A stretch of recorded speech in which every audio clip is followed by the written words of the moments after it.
Under 25 women's wheelchair basketball team continues to be a beacon of motivation through their participation in international stages. Now, the AmaWheela Girls returned to a comforting welcome this week after representing the continent at the Women's Wheelchair Basketball World Championships. Now, they might not have earned the desired result, but the team is taking a lot of positives from their showing in Thailand as they continue with their development. The South Africans ended 10th in what was their second appearance at the global showpiece. Now, joining us in studio is second assistant coach Gcina, Phanyana, and shooting guard Asive Gilifile. Thank you so much to the both of you for coming through to talk to us. Let me start with you, Coach.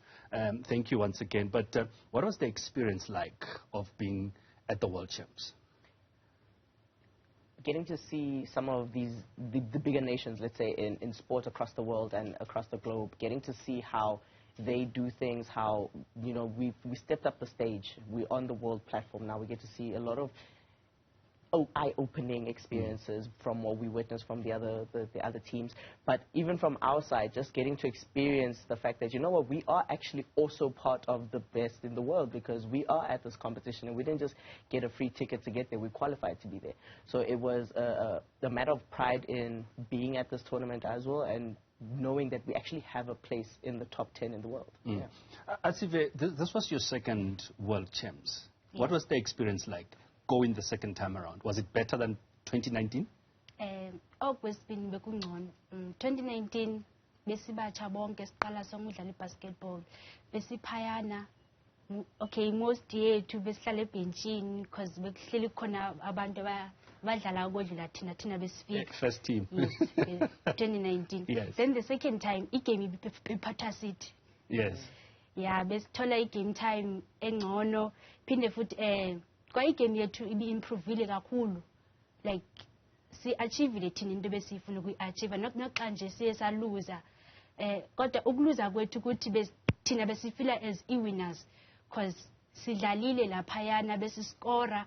2019 iscore sethu maybe like besicora 2 baskets iphela igame, besidlala ne-team ezitop, but this time besidlala ne-team ezitop, but improving kakhulu because some of your scores were like double digits, so yes, which was a significant improvement. Yes, we improvement kakhulu leyo ukuthi besijabulele leyo ukuthi at least besibabilisa nabo bebebili bebeziva ukuthi okay idlala igame la bekungafani nokuthi okay bayazi ukuthi sidlala South Africa sizowina, bekumele belwile ukuthi baze bawina.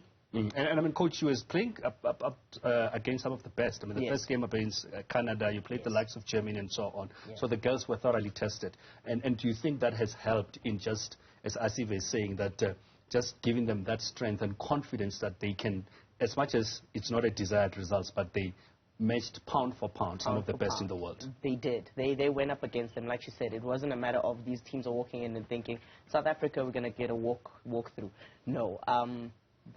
Teams had to make adjustments to counter what we were doing as well. It's not like we brought our game plan, we executed some of the things that we needed to see from our team, and they played well. They kept composure through the game, because that's another thing. You know, you often find teams where the minute you start to see that the game is slipping away from you, you kind of give up, or the composure of the team, they lose it. And that wasn't the case, you know. I think all the way from your starting five to the rest of the bench, they kept that composure through the game, and they made sure that, like they said, they maintained our game plan, their achievements, and yeah, we definitely built confidence. Just out of curiosity, you were coaching able-bodied players, and then you switched to wheelchair. What was the transition like? I mean, is it different, and what necessitated, from your perspective, that change? Yes, the game is different. The ground, like the foundation of the game is different. But I think from an able-bodied perspective, we often take a lot of things for granted. Just the ability to go and play the game, we take that for granted, whereas in wheelchair basketball there are limitations to having even the simplest of access to things. But the strides that wheelchair basketball makes and the perseverance in the athletes themselves, you see that on the floor, and that gets translated in the way that they play the game, in the confidence that they have when they play the game. But yeah, game strategies, I mean, it's still coaching. You still got your X's and O's, you still have your lineups, you still have your conditioning, your game plans, your skill sets, and things like that. So basketball at some point, yeah. Yeah, and before the World Champs, you guys had an opportunity to play in the continent, managed to get silver. That must have served as a motivation. What was that like? I mean, knowing that as a team, in the continent, you're one of the best. Yes. Well, the second best, if we had to put it that way. Yes. Yeah. Again, so we've got a almost local platform now. Yeah. So the African continent, we go up for our first African Para Games, and yeah, we come away with a second. The girls are familiar with the team that they eventually lost to, the team that Algeria who won gold place. Again, if we look at our development plan and the fact that, yes, we're at a certain point now, but we're looking to be, by the next time we're having the next African Games, we are going to be the best. They've learned, they've seen, they know their opponents, and I don't think they can get beat twice like that. Asive, just tell me, I mean, how did you get into basketball? I started basketball in 2018, since grade 12. Okay, before nandlala tennis, and khona school games. Lazi ukuthi xa kuvalwe izikolo ngoDecember ngiqala kuma school games, at least ngifika ekhaya like around 17, so ukuthi kufika Christmas at least andikaphathe ezilalini yabo. Then ke ngo 2018 i-tennis yadlala ngoJune, then sekumele ngigoduke early December yabo, but okay kuzodlala i-basketball kuma SA Games, ithi try ke i-basketball because andifuni ya ekhaya early. Yeah. Yabo, then joina i-basketball nami sakuma school games, sadlala nje kwaba right, then bandiselecta for national team. So have you always been a sporty person? If you're saying what you Yes. did tennis and then opportunity of basketball, and then I mean if you started 2018 and 2019 you're already at the world champs. Yes. Clearly you're quite sporty. Yes. Yeah. Yes. Yeah, from school games 2018 bandiselecta for national team, then ke ngonde bese ngiyenzodlalela world champ under 25 world champs ngo 2019. From lapho then bandiselecta for national scene for AmaScene. And what is your big plan? I mean, I know that for every athlete, the Olympics, world champs is the big thing. Would you say that your big plan is to play in the Olympics?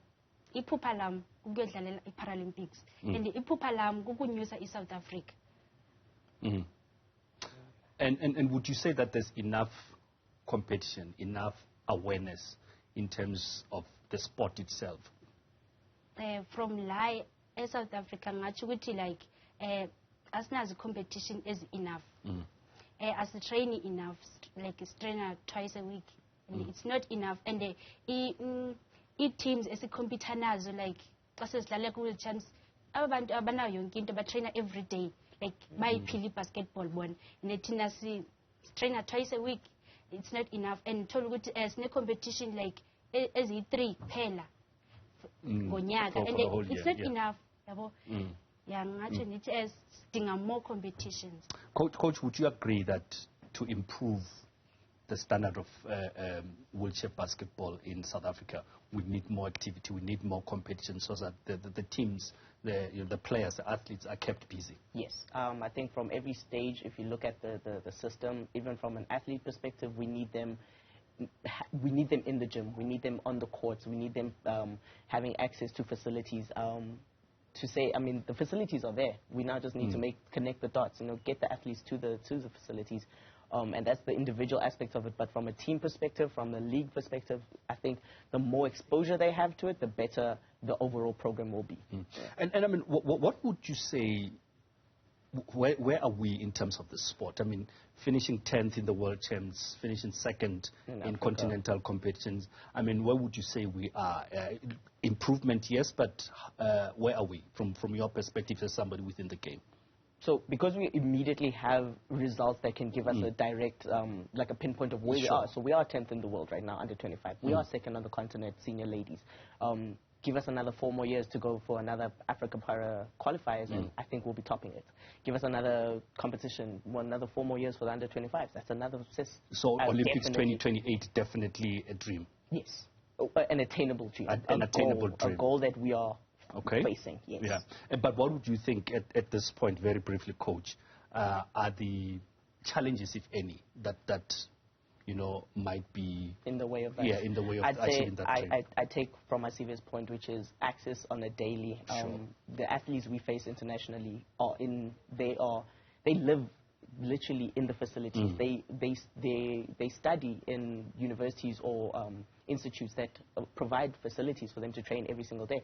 So giving them more access to basketball is where I think we're sitting at. Fantastic stuff. Asive, we'll see you at the Olympics in 2028. Thank you very much for coming through to spend time with us, Coach. We truly appreciate that. Let's park it there for now.